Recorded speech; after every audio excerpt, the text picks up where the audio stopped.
Yeah, I've got time. Welcome to another transmission from the Morningstar Rejects. I'm your host, Nick, and this is the 20-Minute Gamer channel. We have another update that's come out. It's the 108 update. It's their community update number 3. I didn't post anything for the community update number 1. I just wasn't able to grab it in time. So we've done community update number 2. We're into our third community update.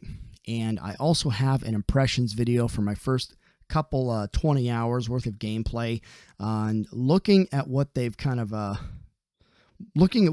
said about here. I guess I'm a little bit of an overachiever. So we're going to go ahead and jump into it. They kind of detail some game stability, progression features, and some gameplay balancing as well. So let's just go ahead and jump into it. They say, quote, "We are 1 week into the pre-order beta and less than a week from the full release of Warhammer Darktide, set for November 30th. Many of you have already had a chance to play. In fact, on average, players have played over 11 hours so far, with some highly devoted rejects, 12%, spending more than 30 hours. The Emperor respects. I am flattered to be probably close to that 12%, as I have a total of like 30.2 hours into the game so far. I've really been throwing myself into it. They continue on to say, "It is exciting to see, but we clearly have more work to do. An area of focus this week was improving the online service stability and connection, and based on the current state, we have made a lot of progress in this area. That isn't to say it's perfect. In fact, we are focusing on a set of connectivity issues that some of you are experiencing, often requiring you to use a VPN to play the game." That's crazy. I did not see that in any of the community concerns updates on Reddit or in the community forum here. I didn't see any concerns like that. While we appreciate the extra effort from our players, this isn't an ideal state and something that we also plan to resolve. For the 108 update, our focus was to improve overall gameplay stability and slowly introduce new progression and economy features. This is outlined below and then followed with a summary of the patch notes. I'm not going to go into the patch notes, the summary specifically. Once again, listed here, the 108 update summary, bulleted out, outlined for you. So I recommend still coming here if you're looking for the finer details. We're going to just kind of continue to walk through the broad strokes of what it is they fixed. Quote, "Game stability. We went into the pre-order beta with the idea that this is an opportunity to test, find new issues, and solve them. We also said in our earlier update that we are not happy with the game stability and that we have work left to do. That said, we have made progress in this area since the last patch and the one deployed today. We hope this translates to a much more stable experience. That isn't to say we are done and that there are still a few pesky issues out there that we continue to work through as we look to have a stable release." They seem to really be working around the clock to make sure that the game releases on the 30th pretty crystal clear. I think the waters are still going to be a little bit muddied when the game comes out on the 30th. No game is perfect when it releases. No game is perfect when it releases. I think what I've played so far, I would play this game in its entirety with what's been released so far. There is more that is coming. There is more that is coming. Anyone who says, listen, this is a beta and it's pretty much released, those of you that think there's more coming are blind. Clearly, we aren't the blind ones because they've now introduced additional gameplay features, progression, and economy features. They also introduced additional features to the last patch as well. So there are things they're holding back. There are. If you think otherwise, then I don't know what to tell you. I am expecting maybe this beta is 70 to 80% of the game, but in the grand scheme of things, you know, remaining 30 to 20% of a game that's not released could still be a lot of content. All right. So stay strong. All right. New features, progression, and economy. We are introducing more features as part of our progression system and economy. For this update, we will introduce new cosmetics into the Armory Exchange, an improved end-of-round experience, and launch the first element of the crafting system. The first batch of character and weapon cosmetics are now available in the Armory Exchange. Expect a small variety of items, examples, upper and lower body, head slots, and weapons, with access to more items growing as a player's level progresses. This is something I'm going to go ahead and touch on Sunday. We're going to be doing a live stream that is basically a community forum, Reddit conversation piece. All right. I have some thoughts on things that I would like to see come from this game in the future, and I have no problem being a shill for this game and paying for content if it comes forward. I paid for content with Vermintide, and I was not disappointed with the content that I paid for. I think it just depends on where you fall on that spectrum. All right. Some people want a game. I want to pay $60, $70 for a game, and that's it. And I feel that way too, to a point. All right. There is a limit to how much I'm willing to pay. When I think about how hard I went into Destiny 2, and then the game changed about 3 months after I dove into it really, really hard. I loved Destiny 2. And then all of a sudden there was this massive paywall that just kind of seemed to appear out of nowhere after an update. I was devastated.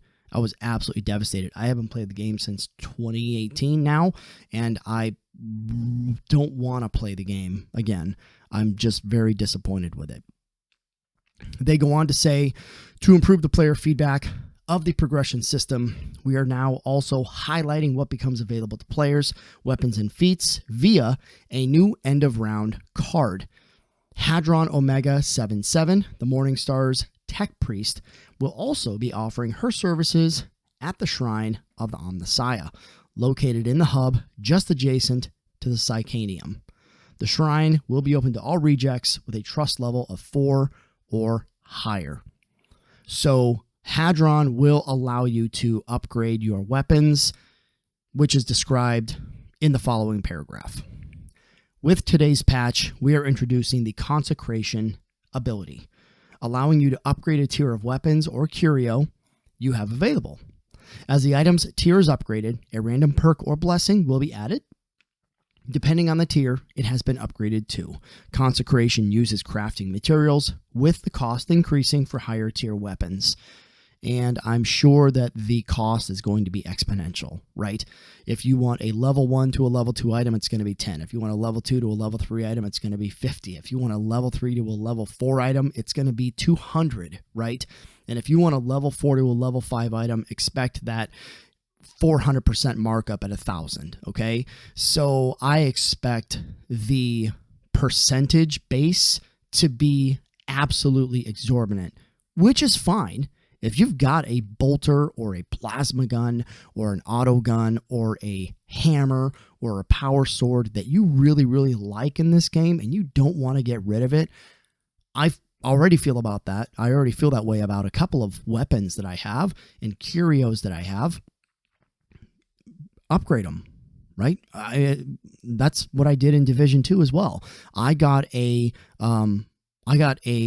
TAR 21 in Division 2, and this thing was a god roll. I mean, it was 15 across the board. It was absolutely amazing. I loved this AR, and once they gave the ability, obviously Division 2 is kind of, it feels like it's on the way out, but I digress. The ability to upgrade your weapons is not a bad thing. I will never feel like it's a bad thing. You find a weapon that you like and you feel comfortable using it and you're hot shit when you use it, I will never be that person to tell you, hey man, that's not the meta. All right? Fuck the meta. All right? I don't care about the meta. This channel will never stand for what the meta is. I want you to play a game the way that you enjoy playing the game. And if you and I play, and that means that me and my team have to carry you a little bit, guess what, man? We're going to carry you. But are you having fun? Are you having a good time? That's what this channel stands for. So hopefully Consecration isn't that expensive. Hopefully it's not off the charts expensive, but I expect it to be, right? They want those god roll weapons to be expensive to continue to level up. They continue into crafting materials are now available through the missions you undertake on Tertium. Be sure to explore the world, and you may find the materials to pick up. The resources collected are awarded to the entire team equally, meaning everyone gets the same amount of resources, and there's no splitting depending on team size. As you explore the Hive City, you will find plasteel, an exceedingly common material in the Imperium, and diamantine, a much rarer material only seen on higher difficulty levels. Their last segment is about game balancing. Quote, as we said before, we will continue to balance the gameplay based on player feedback. In this update, we are trying to balance effortless kite dodging and maintaining the nimbleness of our lighter weapons that live and die by the dodge. Beyond that, we are also monitoring the current dodge and toughness configuration and will continue to tweak it leading up to release. Great speech. I want to believe all of it. I want to believe that they really do care about what we've been pushing to them, about what our concerns are. All right. I think that this is all good stuff, though. I love what they are adding in, and I think they're handling this beautifully. I think the slow integration of additional features is the way to go when doing a beta. Obviously, other companies do it. This is no longer a technical test. This isn't just a small aspect of the game. Play this and tell us what works for you.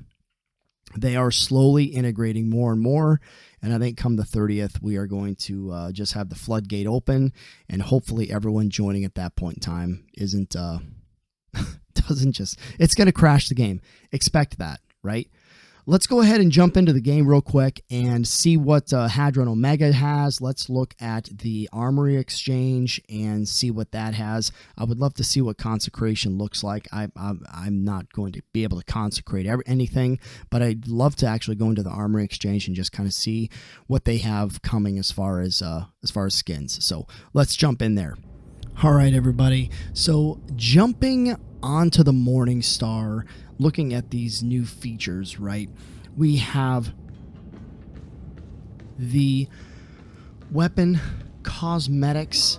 So I'd like to try and find that. They're in the Armory Exchange, from what I understand. So they should be here with Pet. So there it is.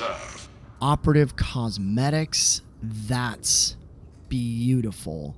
I love this. I'm okay with this. You know, I mean, the cost is a little steep, okay, but I'm going to kind of give you something to fight for, and then some camo for everything as well. I can see this being something that people would want. Oh, requisition weapons and curios. What's up? A plasma there. It's not anything I have available to buy. Okay. All right. I got a little excited there. I apologize. So weapon cosmetics is a thing that they are going to include, and I think we all knew that was coming. It is what it is. All right.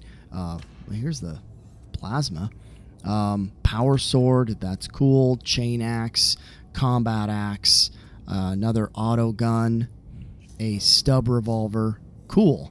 So, yeah, I mean, that is what it is. Let's go ahead and jump over to Hadron Omega. He's our tech priest. Hadron's going to be all the way down here past Sire Milk. I knew this was coming. I knew something was coming here. I knew it with all my heart. I still think something is coming here. This is close. I think they've done a lot to offer the opportunity for expansion. So let's look at what they have here. Is a gift from the Omnissiah. Treat it with care. Oh my god. That's awesome. So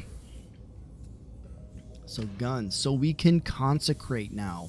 So I would click consecrate here, and it would jump up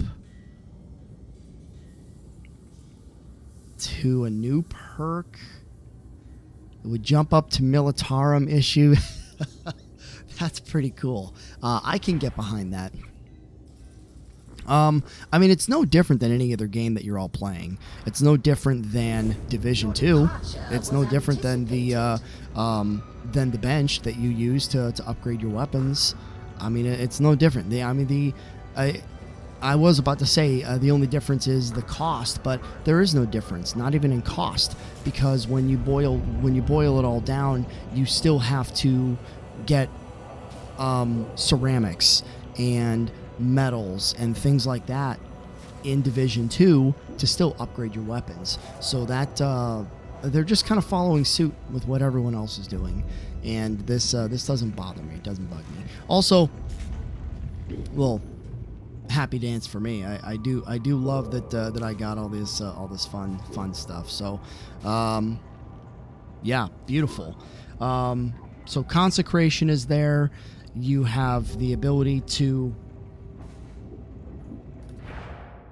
possibly craft materials as well. So cosmetics, your stances, that was included on the last patch, and I think that's it. I think that's all that they included on this patch. So other than a few quality of life issues. So that's beautiful. Awesome. Okay, well, I will see you all on the next one. Thanks for joining me on this very quick update notice on the patch. I will see you all on the next one. Stay safe. Nick out.